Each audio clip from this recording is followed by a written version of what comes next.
Good morning, Bucknutters. Welcome to the Bucknuts Morning 5 here on Friday, November 7th, 2025. I am Dave Biddle. Very happy to be joined by Jonah Booker, as usual on Fridays, BTA Fridays. Gotta love it. All right, brass tacks. Buckeyes favored by 29.5 tomorrow, 1 o'clock Eastern at Purdue. Ross-Ade Stadium has been a house of horrors at times for the Buckeyes over the years. Last time they went over there, they took care of business and then some.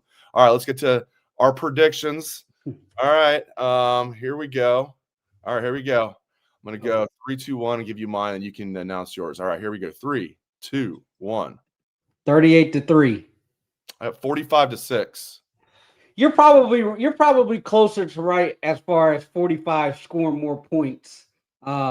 Especially with Ryan Day's comments yesterday. You see that where he says that we haven't turned on the gas, but we're going to. That right there got me fired up. But we're very, very close. Close. What's the over-under on this one? Yeah, I just looked it up. It's like because I have it barely over. I think it's like 48.5, I believe. 48.5 is the over. So you have the under, I have the over. Let me put this up. You have 38-3, right? Yeah, 38-3. Let me put this up for the good people out there. All right. Yeah, I've been pretty solid on my Ohio State predictions. I have not been good on best bets. I have a confession to make to the group. So last week, I did actually put money on Syracuse. That was my best bet.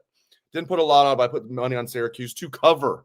Yes, I know Syracuse got beat, but here's what it was. I was watching the game, waiting for this train wreck of a North Carolina team, right, playing at Syracuse. Syracuse is starting a kid that's a true freshman walk-on that didn't even come there to play football. He came there to play lacrosse. I didn't know that. I didn't know they were going to a quarterback change. Well, obviously, they didn't announce that.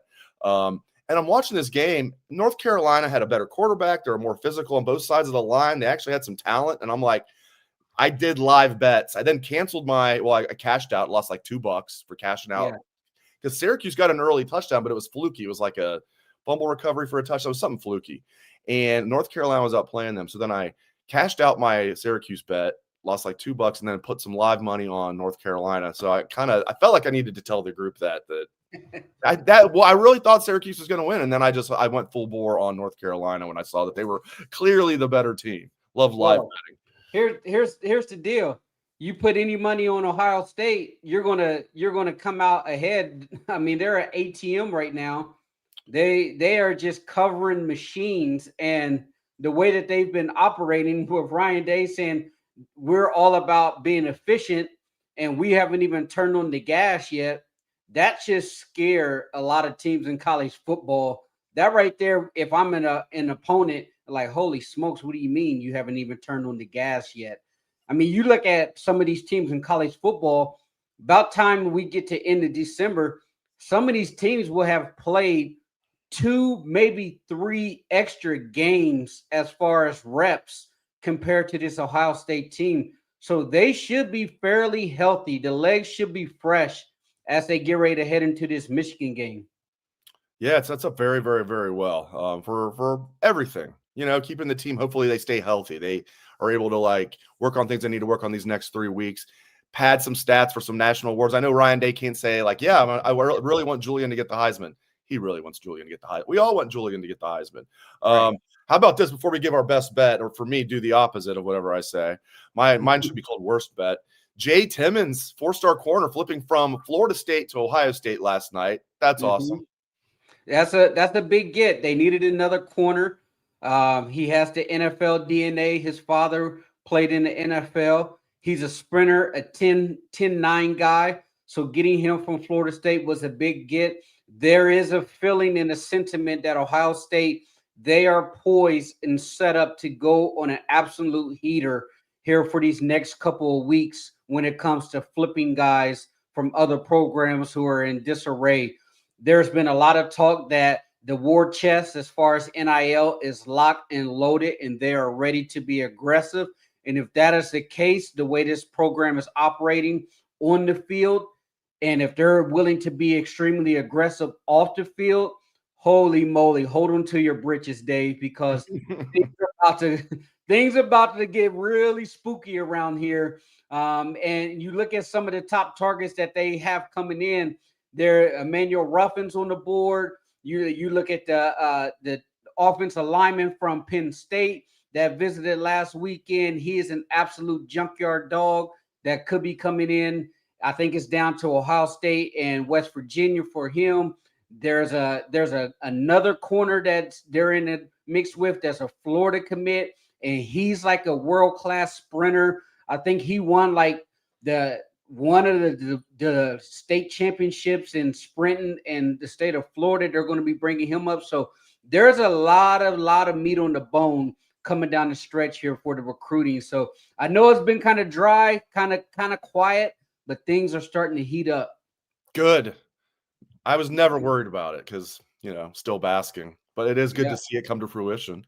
And recruiting is always going to be important. It's not as important as it used to be, obviously, because of the portal, and kids can obviously not even just the portal, but like the fact that you don't have to sit out. I know that's nothing new now, but it's just completely changed things. Where recruiting still always going to be very important. It's just lost a little bit of its luster, but getting these flips late will be good. My friend Mark Neal came up with I believe he was the one that came up with. They came up with the law. I never heard anybody else come up with it before him. The spatula. He nicknamed Urban Meyer the spatula very early because he was always flipping recruits at the last minute from other schools. I think Mark came up with that like in 2013.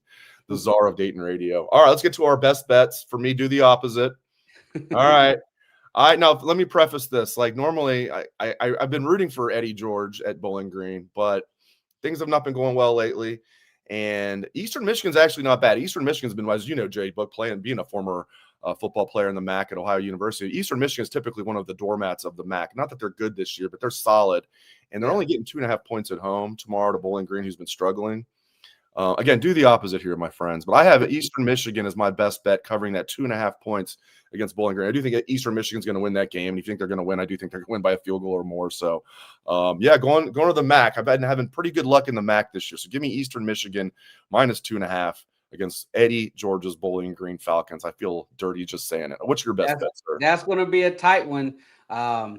You watched the Bobcats against Miami on Tuesday. You better believe I did. Oh man, hey, I was running around the house screaming. That was a nail biter. They needed that one, man, because if they'd have lost that one, they'd have been in a big hole that they would have to need a little bit of help to get out of to stay in contention. But that big win for the Bobcats at home, battle of the bricks against the Red Hawks. But my best bet of the week, I'm going down to the Big 12, staying in the state of Arizona. We have Arizona versus Kansas, total over 57.5. I'm looking for a shootout here. I'm actually going to that game Saturday. So you have a situation to where Arizona's red hot, putting up a lot of points. This is one of those type of games to where I can see both of these teams getting into a track meet. I don't see a defensive game. 57.5, not 47. 57.5. Sorry. Yep, 57.5. Yeah. But these are both of these teams that have an offense that can get up and down the field in a hurry. Arizona, they've been putting up a lot of points lately. I mean, Arizona, between their last 5 games, they've been putting up over point totals, 30 points between the two teams in the last 5 games. So they've been covering half of that in the first half. So I think it's going to be a situation to where 60s, 65s is what I'm looking at for that game. So if something happens, I might have to walk down to the back of the sidelines. Hey, run it up. If my best looking suspect, because I'm going to that one. My wife said she's a Jayhawks alum, so it's not very often that her squad gets to come into the neck of the woods. So we're going to go and watch that one. What are you, about an hour and a half away from Tucson? Is that about right? Yeah, that's just a hop and a skip. Yeah, many times down to the Phoenix area. I know my geography pretty well. Yep. I know my way around Goodyear, Arizona, all the way to Tempe. Yeah, it's almost that time, man. Pretty soon you're going to be making your way back out here. Yeah, we'll see. I'm not 100% I'm going to come again, but I want to, and I think I'm going to. I had such a blast last year. My maiden voyage with spring training, hanging out with you was awesome. So yeah, it's just there's so many great things about it. Getting out of Ohio in February, late, and you can go in March too, but late February, where the winter's really starting to get to you, if it's not already, and having some 80-degree weather like we did last year, that was awesome. All right. Like Dave is like, hey, let's catch a ball game. I'm like, sure. I'm calling off work on a Wednesday so we can go pop some cold winds and watch a Cactus League game in the middle of the week and hang out. Yeah, for me, it was like every day. It was like a Friday or Saturday. I lost track of what day it was. Like, oh yeah, JBook's taking the day off work. Yeah, to drink some pops and watch some baseball. We saw Mike Trout hit a home run in that game. Oh, We yeah. saw Ellie De La Cruz hit a home run in that game. All right, here we go. All right, so we got your best bet up there. We got mine. If you haven't seen mine, do the opposite. Again, go Eddie George. Prove me wrong. All right. I want to ask you about this. So coming into the year, we all knew Caden McDonald was a stud. Dare I say he might be playing, even though I talked him up and I love him, he might be playing even better than I expected, which is crazy. He's just fantastic. Yeah. And we thought Edric Houston was going to be good. And I still think Edric, he's going to come on. But we were worried, at least I was worried about the backups. Guys like Tywone Malone, Will Smith Jr. Well, I'll tell you what, Will Smith Jr. is playing really well. Tywone Malone's been playing well. He's a starter now. In addition to K-Mac, who we knew was great, these D tackles have become a strength for the Buckeyes, in my opinion.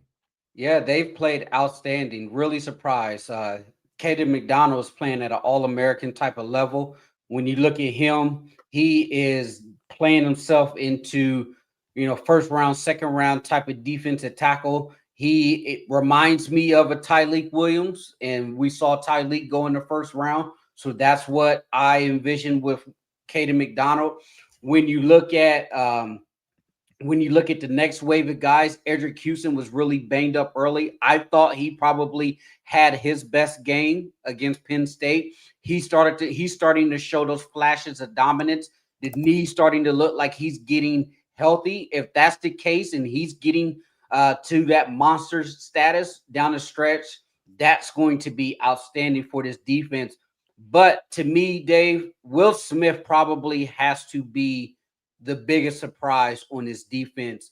When you pull up PFF, he is grading out as the 5th highest player on defense at 81.3. That is incredible with 141 snaps. If you would have told me going into the season that Will Smith Jr.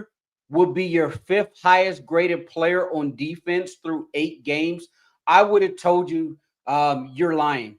You're lying. There's no way Will Smith Jr. will be playing at that level. The fact that you're getting that type of production from him, and then you compound that with the way that Tywone Malone is playing, he's been on an absolute heater for the last 3 to 4 weeks, and he's showing flashes of dominance. I mean, this has been a remarkable coaching job from Larry Johnson this season. That was the biggest thing. There was a lot of talk. We didn't know what the play was going to be from the defensive tackles, but you have to give Larry Johnson a lot of credit. He has squeezed every ounce of juice from this defensive line that you can get. And I take that back. I still think there's a lot more left in the tank, because if Will continues to get better, we just need K-Mac to continue to play the way he's been playing. I still think there's a lot left in Edric Houston. He's not even scratching the surface on how good he can be. And if Tywone Malone could continue to build on what he's been doing, that middle of the defense has the potential to be really, really good. And it's important because once you get into December, you're going to see, especially against Michigan, their only hope to beat this Ohio State team is Jordan Marshall running the football. They do not have a passing attack. They cannot throw the ball. They are extremely inaccurate. They want to shorten the game. They're going to try to play it in the phone booth. And in order to get off the field, you're going to need those defensive tackles to play extremely well. Yeah, unless he has a miraculous recovery. I mean, doesn't look like Justice Haynes is going to play in that game. He had surgery on his foot, I believe. Yeah. Which was initially broken by a school teacher that he went to visit and read to some kids at an elementary school. And the teacher reported, he said he had a broken foot. And Michigan fans were hoping, well, maybe she misunderstood, just assumed it was a broken foot because he was in a boot. No, then he had surgery. He's really, really, really good. Marshall's actually better than what I expected. Yeah. I didn't think that was a big loss for the Buckeyes. Turns out, and maybe it was, a kid from Cincinnati Moeller, who Ohio State did want. I'll take Bo Jackson over him. I know it's different class, no doubt about it. But Justice Haynes, man, I've been really impressed with him. If they don't have Justice Haynes, that's a huge loss for Michigan, in my opinion. The key to me for this Michigan game is very simple. Okay, they struggled against Purdue last week, and when you watch that game, the quarterback was extremely inaccurate. His footwork is horrible. It hasn't progressed since week 1 at all. Even Michigan fans will tell you that Underwood's mechanics and footworks has not progressed at all. Their wide receivers drop the football. They don't want to put him in situations to where he's going to turn the football over like he did last week, where he had 2 turnovers. So at minimum, slow Marshall down. Now, here's the key, Dave, and USC showed it. If you jump out on Michigan, they are in trouble.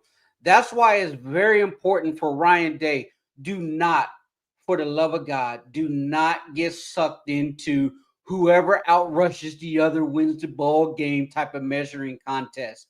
Play your game, jump out on them, use your NFL $50 million per wide receivers, which they're going to be paid in the next 2 years. Strike down the field. If Ohio State jumps out on Michigan 14-3, 21-7, they are in a world of trouble, because now you take Michigan completely out of their comfort zone, because now you're talking about a true freshman having to dig them out of a hole and having to put the game on his shoulders and put them in a situation to where they absolutely do not want to be in. And now you're asking Matt Patricia to go balls to the wall against a true freshman who has to play in a situation to where I have to dig my team out of the hole to get into the playoffs. Now we can't rely on Jordan Marshall to milk the clock, pound the football, shorten the game. And I said it on Twitter. If Ohio State can win, if they can score 21 points, they win this football game. Because last year, Michigan won by scoring 13 points.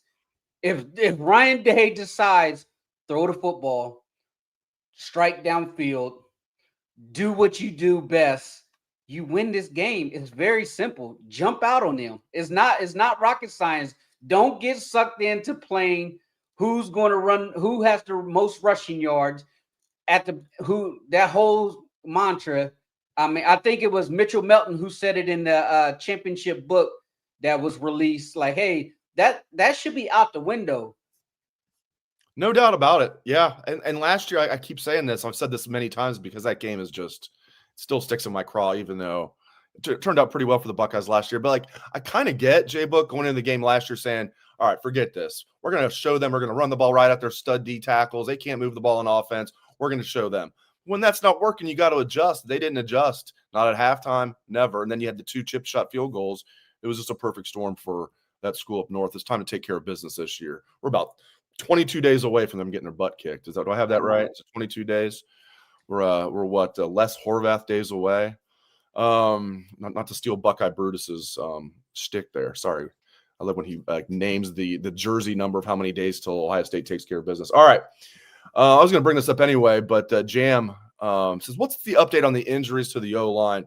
Well, it sounds like, the 3 guards, the 2 starters with Tegra and Luke got banged up, and so did Josh Padilla. Ryan Day said 2 of them are fine. One of them they'll have to see. I'm not sure which one he's talking about, but it sounds like overall they probably avoided anything serious. Yeah, that's the question mark, the offensive line. But the good news is they have way more depth than they had last year. And luckily the injury bug has, fingers crossed, avoided this team for the most part. I don't think it's one of those situations to where we have to be worried too much. But these next couple games, it kind of breaks well for this team, Dave, because you look at who the opponents are for the next couple weeks. So if somebody is kind of on that fence as far as the injuries, you can't afford to let them rest up for the next few games. Emily's wondering about Thurman. Is Jelani Thurman okay? Yeah, I mean, it's because I don't think if he played last week, it wasn't very much, right? Because I know the other tight ends were all involved. The other 3 main guys were all involved, but I don't think he was. So we'll see. The availability report comes out tomorrow. I'm curious if Jelani Thurman's on there. I have not heard anything to answer your question, Emily, directly. I don't know for sure what's going on with Jelani, so I don't want to speculate. But they're so damn deep at tight end. Yeah, especially with these 3 games. Just if anybody's kind of banged up, get them healthy for November 29th. All right, I want to ask you this. How many legit national championship contenders are there in college football this year? Because I've heard people say, oh, wow, like 15 different teams can win it. And I'm like, no, they can't. No, I have 6. I have 6. Tell me what you think. All right. So I have Ohio State, shockingly, Indiana, Texas A&M, which I'm just like, I don't know. Alabama, I'm like, Georgia, Oregon. Those are my 6. And I know I have others receiving votes like Ole Miss, Texas Tech, Notre Dame, but I really feel like just those 6, Ohio State, Indiana, A&M, Bama, Georgia, and Oregon are my 6 legit national championship contenders. How many you got and who are they? See, I agree with your first 4. The ones that I kind of go back and forth with is Georgia hasn't looked good. Like they're not the same Georgia. Like they're living off perception. Like when you look at them, they kind of look mid. And I feel like it's not the same Georgia that we've been thinking about over the last 4 years under Kirby. They look more of just your typical mid-tier SEC team.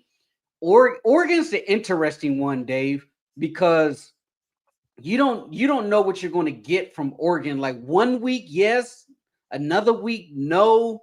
Like they're very inconsistent. I think this week against Iowa is a big turning point for them. I think it's a fork in the road for Oregon right now because they're on a situation to where Iowa's a live dog at home. Now, and I will say this: maybe I'm biased because I had that Minnesota game against Iowa and the way Iowa looked, they looked like a freaking contender the way they took Minnesota to the woodshed at home. If Iowa played the way they did against Minnesota, against Oregon this weekend, Iowa has a legitimate shot to beat Oregon. Now, if Oregon goes in there and absolutely drums Iowa, then I'm like, okay, Oregon's going to be one of those 6 in there. So I need to see them this weekend. I'm kind of leaning towards adding Texas Tech to that mix, Dave. They do look good, and if they beat BYU tomorrow, which I think they will. And the reason I say that is because it's not your typical Big 12 team, because Texas Tech, that's a bought and paid for roster, right?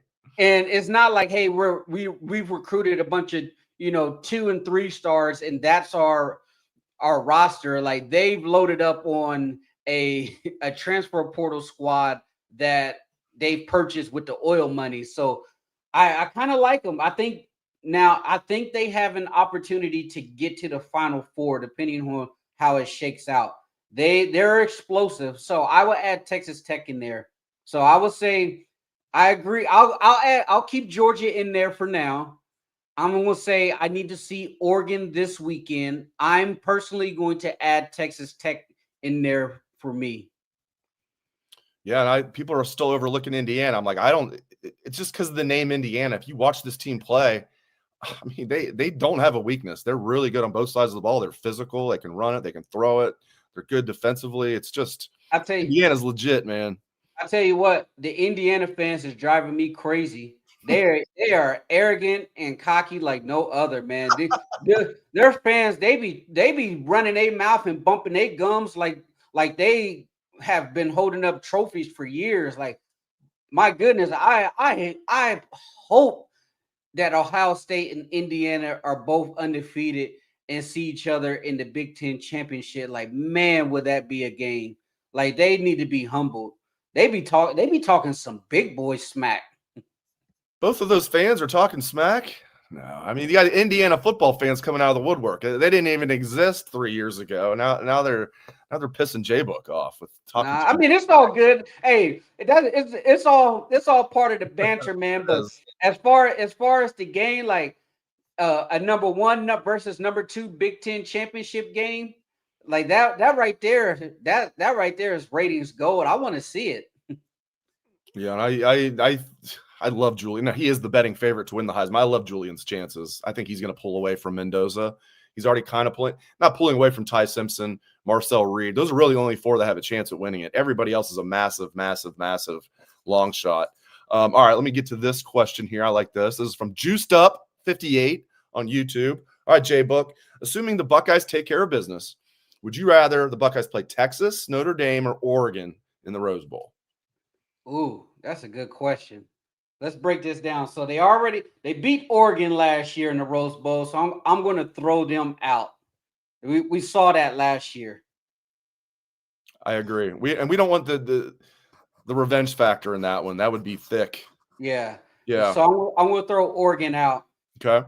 And they saw Texas and Notre Dame both in the playoffs last year. Saw Texas this year in the regular season. So a rematch factor that would be in play. So I'm gonna throw that out. I guess the revenge factor would be big for any three now that I think about it. All three of them want to exact revenge on Ohio State. Yes. Right.